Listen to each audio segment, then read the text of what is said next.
Welcome to Defense Briefing. The content of the briefing includes: Beijing points finger at Japan over sonar attack on Australian warship HMAS Toowoomba. Wednesday Briefing. Audio of U.S. Defense Secretary's 911 call released. SJSU loses to Fresno State on buzzer beater, falls to 1-4 in MW play. Clifford and Colorado State win 78-69 in OT against Air Force. Beijing points finger at Japan over sonar attack on Australian warship HMAS Toowoomba. ABC. China has called for military cooperation with Australia to resume, while suggesting that a Japanese warship may have been responsible for a sonar attack that injured naval divers from HMAS Toowoomba last year. Chinese Ambassador Xiao Qian made the comments during a press briefing, in which he also criticized the Albanese government for congratulating Taiwan on its presidential elections. The incident involving the sonar attack caused tension between Australia and China in 2020, with Australia condemning Beijing. Military cooperation between the two countries was suspended during the COVID-19 pandemic. Wednesday Briefing. New York Times. The U.S. military has carried out a third strike against Houthi ballistic missiles in Yemen, destroying 4 missiles that posed an imminent threat to merchant vessels and Navy ships in the Red Sea and nearby waters. The strikes came after the Houthi group defied the Biden administration by firing missiles at passing ships for 3 consecutive days. The Biden administration now faces difficult choices, with analysts suggesting that further strikes could risk widening the war or settling for limited exchanges that may not resolve the threat to commercial ships.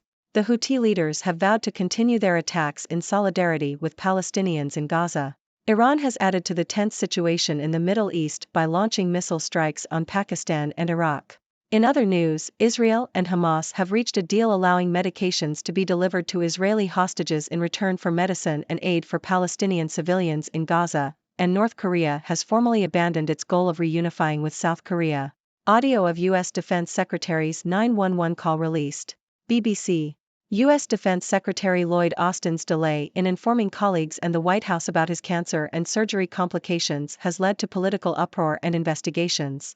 Officials have released the emergency phone call that led to Austin being admitted to the hospital on New Year's Day. In the call, an unidentified caller asked the ambulance to be subtle and not use lights or sirens. The call was heavily redacted, but it shows that the caller requested Austin be transported to a military medical center in Maryland. Austin was admitted to the hospital due to complications from prostate surgery and was released on Monday after 2 weeks. 3 investigations have been launched into the handling of his health crisis. Austin is expected to make a full recovery and will work remotely from home as he recovers. SJSU loses to Fresno State on buzzer beater, falls to 1-4 in MW play. Yahoo!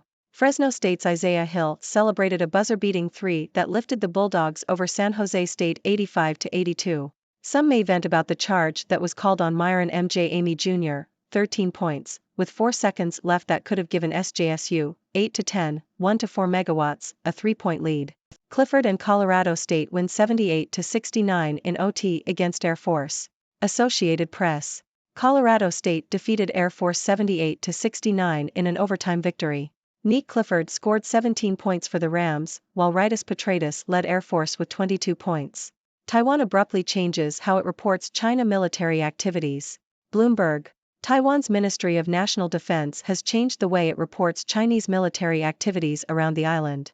Previously, the ministry would publish the types of Chinese aircraft and their flight paths, however now it will only show the distance of these activities from Taiwan.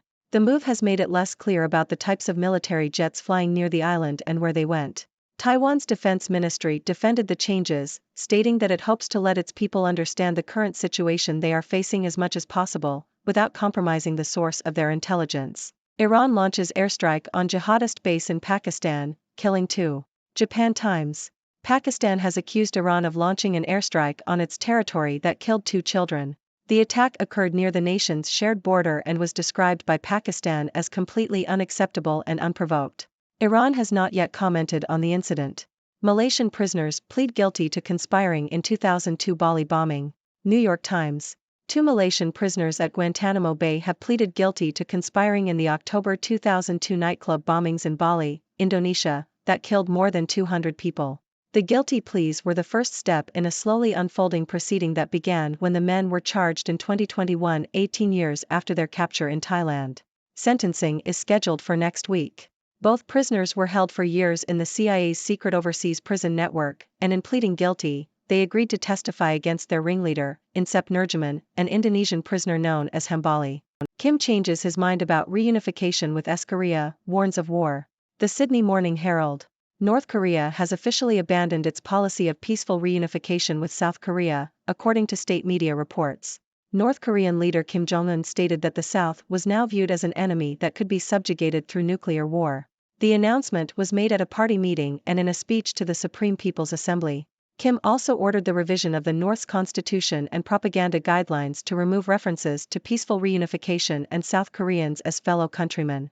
The move comes as the gap between the two countries has widened and mutual enmity has deepened. Egypt grapples with impact of Red Sea hits on Suez Canal revenue. Yahoo! Egypt is increasing the transit fees through the Suez Canal, as the country is desperate for foreign currency, even though maritime traffic has declined due to Houthi missile and drone attacks on ships in the Red Sea. Traffic volumes through the Suez Canal were down 30% between 1st and January 11, compared to the same period last year. AP Moller, Maersk and Hapag-Lloyd are among the companies that have diverted ships, with some taking a longer and costlier route around the tip of Africa.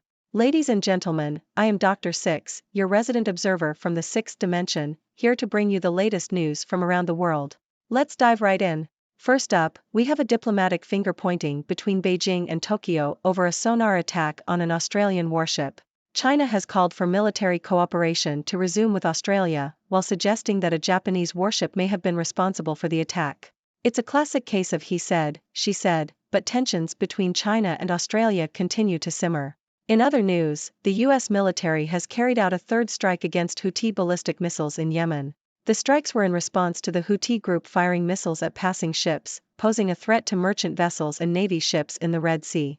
The Biden administration now faces difficult choices on how to respond, with the risk of widening the war or settling for limited exchanges that may not resolve the threat to commercial ships. Speaking of the U.S., there has been quite a stir over U.S. Defense Secretary Lloyd Austin's delay in informing colleagues and the White House about his cancer and surgery complications. Officials have released the emergency phone call that led to Austin being admitted to the hospital, revealing some interesting details. It seems like even defense secretaries can have their secrets, but let's hope Austin makes a full recovery as he continues to work remotely from home. Now, let's take a break from the serious stuff and talk some sports. We've got buzzer-beating victories and overtime victories in college basketball. Fresno State's Isaiah Hill celebrated a thrilling buzzer-beater to lift the Bulldogs over San Jose State, while Colorado State defeated Air Force in an overtime victory. It's always exciting to see these nail-biting moments on the court. Moving on to international affairs, Taiwan has made a change in how it reports Chinese military activities around the island. Previously, they would publish details about Chinese aircraft and flight paths, but now they will only show the distance of these activities from Taiwan. It's a move that has made it less clear about the types of military jets flying near the island. Taiwan's defense ministry says it's to keep its people informed without compromising their intelligence sources. Well, I guess they've decided to keep it a bit more mysterious. In a surprising turn of events, Iran has been accused of launching an airstrike on a jihadist base in Pakistan, killing 2 children. Pakistan has called it completely unacceptable and unprovoked, while Iran has yet to comment on the incident. It seems tensions are escalating in the region, and it's a situation worth keeping an eye on. Switching gears, 2 Malaysian prisoners at Guantanamo Bay have pleaded guilty to conspiring in the 2002 Bali nightclub bombings that killed over 200 people. The guilty pleas were the first step in a long legal process, and sentencing is scheduled for next week. It's a reminder that justice can take a long time to be served, but hopefully, it brings some closure to the victims and their families. In a rather alarming development, North Korea has officially abandoned its policy of peaceful reunification with South Korea. North Korean leader Kim Jong-un has declared the South as an enemy and warned of nuclear war. It's a significant shift in their stance, and tensions on the Korean peninsula seem to be escalating. Let's hope cooler heads prevail and we don't see any further escalation. Lastly, Egypt is grappling with the impact of Houthi missile and drone attacks on ships in the Red Sea. The country is increasing transit fees through the Suez Canal, even though maritime traffic has declined. Companies like AP Moller, Maersk and Hapag-Lloyd are diverting their ships, taking a longer and costlier route around the tip of Africa. It's a challenging situation for Egypt as they try to maintain revenue while ensuring the safety of maritime traffic. Phew, that was quite a whirlwind of news. As always, I hope you've enjoyed this brief recap of the latest happenings around the world. Now, it's time for you, my dear viewers, to share your thoughts. What do you make of these news stories? Do you have any burning questions you'd like to ask? The floor is yours, so let's hear what you have to say. Thank you for tuning in. The content above showcases the latest briefing reports and analytical synopses, thoughtfully curated by the 6Do team.